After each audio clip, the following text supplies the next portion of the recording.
நிரஞ்சன், வணக்கம் நிரஞ்சன். நிரஞ்சன், அந்த மார்ச் 14 அந்த சம்பவம் நடந்த பிறகு இவங்க மார்ச் 25 சுப்ரீம் கோர்ட் அமைத்த அந்த கமிட்டி தங்களுடைய விசாரணையை தொடங்கினாங்க.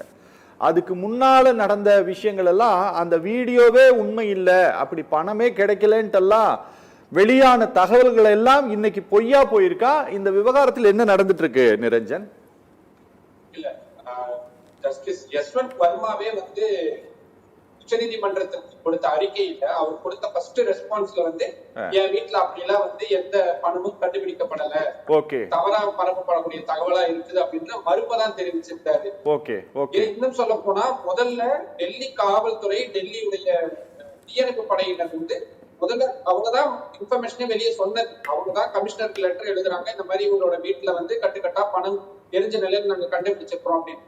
கமிஷனர் உடனடியா சீஃப் ஜஸ்டிஸ்க்கு கொண்டு போறாங்க. சீஃப் ஜஸ்டிஸ் உடனடியா கொலிஜியம் அவங்களுடைய பிரதர் ஜட்ஜஸ் எல்லாத்துக்குமே இந்த விஷயங்கள் எல்லாம் சொல்றாங்க. கொஞ்ச நேரத்திலேயே வெளியே நியூஸ் பரபரப்பா பேச தொடங்கும். உடனே தீயணைப்பு வீரர், இந்த தீயணைப்பு படையில இருக்கக்கூடிய முக்கிய அதிகாரி இல்ல அந்த மாதிரி கேஷ் எல்லாம் கண்டுபிடிக்க பண்ணல. போன தடவை நம்ம இதே மாதிரியான டிபேட் உட்காந்து பேசப்போ அது எல்லாமே நம்ம சொன்னோம், கான்ட்ரடிக்ஷனா இருக்குது அப்படின்ற மாதிரியான விஷயங்கள்லாம் சொன்னோம். இருந்தாலும் ஏதோ ஒரு நூக்கு இருக்கு இதுல அப்படின்றதுனாலதான் த்ரீ ஜட்ஜஸ் கமிட்டி அமைக்கப்பட்டு இந்த கமிட்டி ரிப்போர்ட் இப்போ வெளியவே பிரசிடென்ட்டுக்கும் அமைச்சிருக்காங்க, பிரைம் மினிஸ்டருக்கும் அமைச்சிருக்காங்க. சரி, இதுல என்ன பெரிய கொஸ்டின் வருதுன்னா, இந்த சம்பவம் நடந்த ஒரு 10 நாளுக்கு அப்புறமா கவர்னர் மேட்டர்ல ஒரு மிக முக்கியமான தீர்ப்பு உச்சநீதிமன்ற நீதிபதிகள் வழங்குறாங்க. உடனடியா துணை குடியரசுத் தலைவருடைய ஸ்பீச், நம்ம வேற யாரும் பொலிட்டிக்கலா கூட நம்ம போக வேணாம், ஒரு வைஸ் பிரசிடென்டோட ஸ்பீச்ல அவர் எவ்வளவு ஒரு கடுமையான விமர்சனங்கள் ஜுடிஷியல் மேல வச்சிருந்தாங்க. அவங்களால பேக்லாக் கேசஸ் கிளியர் பண்ண முடியாம இருக்கு, அத்தனை வழக்குகள் பெண்டிங்ல இருக்கு அப்படின்ற ஒரே நேரடியான கேள்வி கேட்டாரு. கொலிஜியம் அமைப்புல யார் நீதிபதிகள் வராங்க அப்படின்ற வெளிப்படைத்தன்மை இல்லாம இருக்கு. இந்த யஸ்வந்த் வர்மா ஜஸ்டிஸோடைய வீட்டுல பணம் பிடிக்கப்பட்ட விவகாரத்தை சுட்டிக்காட்டி நீதிபதிகளுடைய வீட்டுல எல்லாம் பணம் எல்லாம் பிடிக்கப்படுது, இதெல்லாம் பத்தி யார் பேச போறாங்க அப்படின்னு. இப்ப இவ்வளவு தூரம் ஜுடிஷியலுக்கு இந்த ஒரு இன்சிடென்ட், அதுக்கு முன்னாடி இருக்கக்கூடிய பல இன்சிடென்ட்களால ஒரு விதமான ஒரு மோசமான நெகட்டிவ் ஷேட் கிடைச்சிருக்கும் பொழுது, ஜஸ்டிஸ் பரஞ்சோதி அவர்கள் சொன்னது மாதிரிதான், இதுக்கு முன்னாடி தீபக் மிஸ்ரா அவர்கள் சீஃப் ஜஸ்டிஸா இருந்த பொழுது நான் அந்த பிரஸ் மீட்டையும் அட்டெண்ட் பண்ணியிருந்தேன். 5 நீதிபதிகள் 4 நீதிபதிகள் சீஃப் ஜஸ்டிஸ்க்கு எதிராக பிரஸ் மீட் கொடுக்கறாங்க, அவ்வளவுதான்.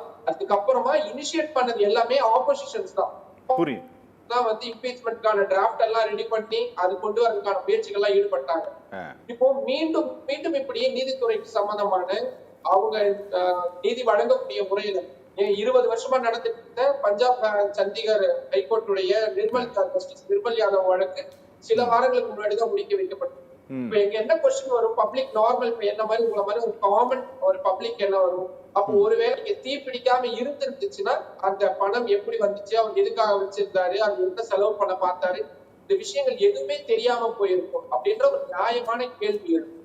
இப்போ இந்த மீண்டும் மீண்டும் சொல்றது வெளிப்படைத்தன்மை இல்லாம இருக்கு ஜுடிஷியல் அப்படின்ற குற்றச்சாட்டை முதல்ல மறைமுகமா வச்சுக்கிட்டு இருந்தாங்க, ஏதாவது ஒரு பொது மேடைகள்ல வச்சுட்டு இருந்தாங்க, அரசியல் மேடைகள் வச்சுட்டு இருந்தாங்க. இப்போ வைஸ் பிரசிடென்ட் பேசக்கூடிய அளவுக்கு அந்த விவகாரம் நின்னாச்சு. இதுக்கு அப்புறமும் இந்த விவகாரங்கள்ல மீண்டும் ஜஸ்டிஸ் பரஞ்சோதி அவர்கள் சொன்ன மாதிரிதான் எத்தனையோ கேசஸ் போட்டோவை எடுத்து விசாரிச்சிருக்காங்க. நான் இந்த கேஸுகள் எல்லாம் டெய்லியும் இதான் என்னோட ஒர்க் அப்படின்றதுனால ஒரு குரலை ஒசத்தி யாராவது ஒரு லிட்டிகன் பேசிட்டாரு, இல்ல ஒரு அட்வொகேட் பேசிட்டாருன்னா உடனடியா அவ்வளவு கோபம் வந்துடும் நீதிபதிகளுக்கு. இமீடியட்டா காட்ஸ் வச்சு அவங்க வெளியே தள்ள சொல்லுவாங்க. பிரசாந்த் பூஷனுக்கு எதிராக எவ்வளவு தூரம் ஒரு டிபிக்கலான ஒரு கண்டெம்ட் ஆஃப் கோர்ட் கேஸ அவங்க நடத்திட்டு இருந்தாங்க, இன்னைக்கும் இருக்கு. இதெல்லாம் என்ன, நீதித்துறை மீது களங்கம் விளைவிக்க கூடாது அப்படின்றதுக்காக தான் அப்போ சுப்ரீம் கோர்ட் இதை பண்ணிட்டு இருக்காங்க. பட் ஆனா இந்த இன்சிடென்ட் இது அவங்க ஏற்கனவே முதல்ல கேட்டு தெரிஞ்சிருந்தாங்கன்னா இவ்வளவு பெரிய ஒரு எம்பாரஸ்மெண்டான ஒரு சிச்சுவேஷன் வந்திருக்காரு. ஏன்னா கேஷ் இருக்கு அப்படின்றது கன்ஃபார்ம் ஆயிடுச்சு. அதுக்கு முன்னாடியே நாங்க இந்த விவகாரங்களை தலையில நாங்க சிபிஐ கிட்ட கொடுத்தோம், இல்ல நாங்க பொலிட்டிக்கல் அவங்களுடைய பார்லிமெண்ட் என்ன டிசிஷன் எடுக்கிறாங்க, ஏன்னா அப்கோர்ஸ் இம்பீச்மெண்ட்டுக்கு அவங்க கிட்டதான் அதிகாரங்கள் இருக்கு. அப்போ நாங்க அந்த விஷயத்துல விட்டுறோம், நாங்க தலையிடல, விசாரணை நடக்கட்டும், இல்ல இவங்களாவே ஒரு விசாரணைக்கு உத்தரவு போடலாம்.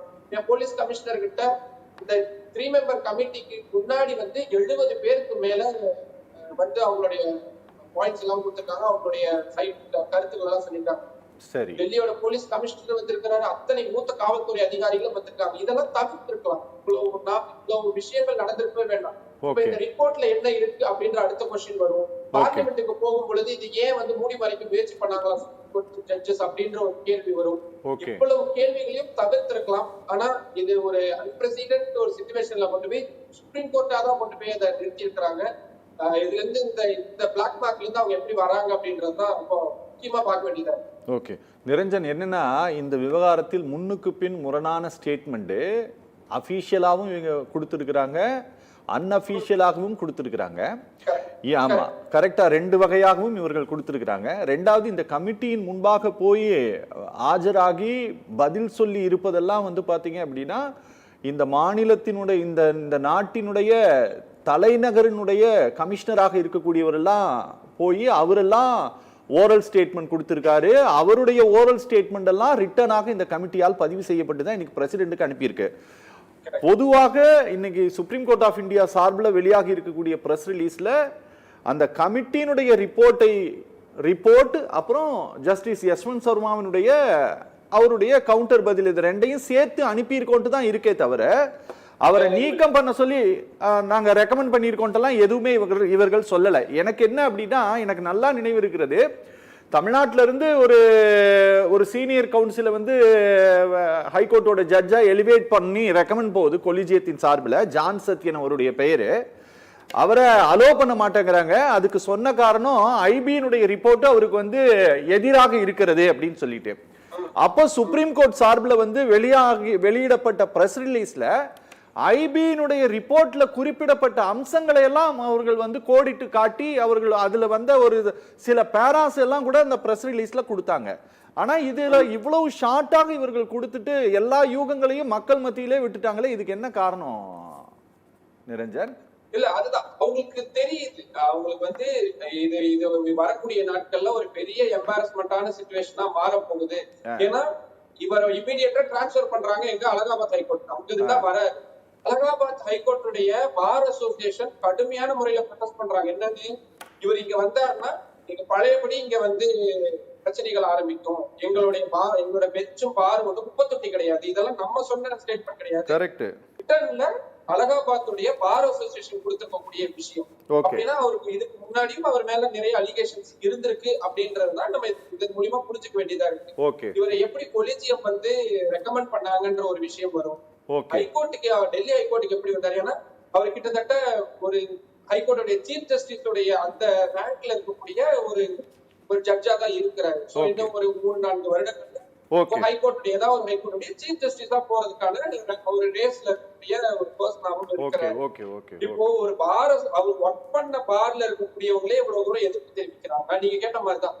அப்போ இது சம்பந்தமான ஐபி ரிப்போர்ட்ஸ் எல்லாம் எங்க, இவர் மேல என்ன அலிகேஷன்ஸ் எல்லாம் இவர் மேல எல்லாம் வந்திருக்கு?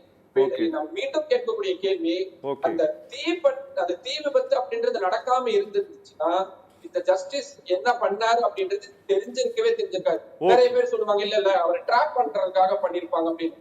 இவ்வளவு பெரிய அதிகாரம் இருக்கக்கூடிய உச்ச நீதிமன்றத்துல 142 வச்சு என்ன வேணாலும் பண்ணக்கூடிய உச்ச நீதிமன்றத்துடைய நீதிபதிகளை இப்படி எல்லாம் த்ரெட்டன் பண்ண முடியும்னா அப்ப நாட்டுல நீதி எப்படி நிலைநாட்டப்படும் அப்படின்ற ஒரு அடிப்படையான கேள்வி வந்து வருது. Okay okay okay okay Niranjan கை காட்டிட்டே இருந்தீங்க. நிரஞ்சன் ஏதோ சொல்ல விரும்புறீங்களா? நிரஞ்சன், இது நடந்து 2 மாதம் ஆயிடுச்சு. அதாவது இந்த சம்பவம் நடந்து 2 மாதம். இந்த 2 மாதமும் அவரு ஜஸ்டிஸாவே தான் இருந்திருக்கிறார். ஓகே, நீங்க நல்ல நினைவு வச்சுக்கோங்க. செந்தில் பாலாஜி வழக்கு, இது அரசியல் கூட நம்ம கலக்கல. செந்தில் பாலாஜி வழக்குல இணை கொடுத்தது சுப்ரீம் கோர்ட் தான். அதுக்கப்புறமா இடி என்ன சொல்றாங்க, இல்ல இவர் வந்து சாட்சிகளை கலைக்க முற்படுறாரு, அது நான் அந்த கேஸ நான் டைரக்டா டெய்லி ரிப்போர்ட் பண்ணேன் அப்படின்றதுனால 2-3 விட்னஸஸ் வந்து ஒரு 3 வாய்தாவை வந்து வராம தவிர்த்துட்டாங்க. அதை சுட்டி காட்டி இவராலதான் அவங்க வராம இருக்கிறாங்க அப்படின்றத சுப்ரீம் கோர்ட்டுக்கு வராங்க. எந்த ஜட்ஜ் பெஞ்சு கூட மாறவே இல்லை. எந்த பெஞ்சு செந்தில் பாலாஜிக்கு ஜாமீன் கொடுத்தாங்களோ அதே பெஞ்சு நீங்க ஒரு சீஃப் மினிஸ்டர் என்ன டிசிஷன் எடுக்கணும், அவரோட அமைச்சரவையில யார் இருக்கணும் இருக்கக்கூடாதுன்றது முடிவு எடுக்கிறது அவருதான். ஆனா இவங்க பெயில் கொடுத்துட்டு இவங்களே சொல்றாங்க நீங்க ராஜினாமா பண்றீங்களா இல்லையா அப்படின்னு. ஏன்னா அவர் பதவியில் இருந்தாருன்னா சாட்சிகளை கலைச்சிருவாரு. இப்ப இவர் 2 மாசமா இங்க இருந்திருக்கிறார். சரி, இந்த ரிப்போர்ட்ஸ் இதுக்கு முன்னாடியே அவரே தான் சீஃப் ஜஸ்டிஸ் கிட்ட போய் சொல்லி இருக்கிறாரு, என் வீட்டுல அப்படிலாம் பணம் இல்ல அப்படின்றது ஆன் ரெக்கார்டாவும் இருக்கு. இப்போ இந்த ரிப்போர்ட் சப்மிட் பண்ணதுக்கு அப்புறமா 2 நாள் கழிச்சு அவர் ரெஸ்பாண்ட் பண்ணிருக்கிறாரு.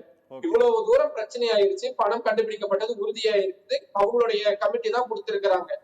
ஏன் அவங்களே நீங்க உங்க மேல இவ்வளவு வந்துருச்சு இமீடியட்டா ரிசைன் பண்ணுங்கன்னு இவங்களே ஏன் இன்சிஸ்ட் பண்ணிருக்க கூடாது? 2 விஷயம். 3வது, பிரசிடென்ட்டுக்கு இதுல எந்த ரோலும் கிடையாது. இவங்க லெட்டர் அனுப்பி இருக்கிறது மூலியமா பிரசிடென்ட் டைரக்டா இம்பீச் பண்ண முடியுமானா முடியவே முடியாது. பிரைம் மினிஸ்டர் டைரக்டா இம்பீச் பண்ண முடியுமா? முடியவே முடியாது. பிரைம் மினிஸ்டர் பொறுத்த வரைக்கும் பார்லிமெண்ட்ல ஒரு எம்பி ஒருத்தர் தான். அவருக்குன்னு சிறப்பு அதிகாரங்கள். ஒரு ஸ்பெஷல் மெஜாரிட்டியில ஒரு ஓட்டிங் வருது அப்படின்னா அவர் பிரைம் மினிஸ்டருக்காக 10 ஓட்டுல அவர் போட முடியாது, 1 ஓட்டு தான் அவர் போட முடியும். சோ இது பேசிக்கான ப்ரொசீஜர். இது இம்பீச்மெண்ட்டுக்கு போகணும்னு நினைச்சிருந்தாங்கன்னா இந்த மாதிரியான ப்ரொசீடிங்ஸை இவங்க எடுத்திருக்கவே வேணும். இல்ல அவர் ஒண்ணே ரிசைன் பண்ண சொல்லிருக்கணும், நேரத்துக்கு அவர் ரிசைன் பண்ணிருக்கணும். 2 மாசம் ஆயிடுச்சு அப்படின்னா அவர் ரிசைன் பண்ணிருக்கணும். இல்ல இம்பீச்மெண்ட் போறதுக்கான ஆக்ஷன்ஸ் இவங்களாவே வேற ஏதாவது இனிஷியேட் பண்ணிருக்கணும். நாங்க ரெக்கமெண்ட் பண்றோம், என்ன வேணாலும் பண்ணலாம். அதை நான் திருப்பி சொன்னேன்ல, என்ன வேணாலும் சுப்ரீம் கோர்ட்டால பண்ண முடியும்.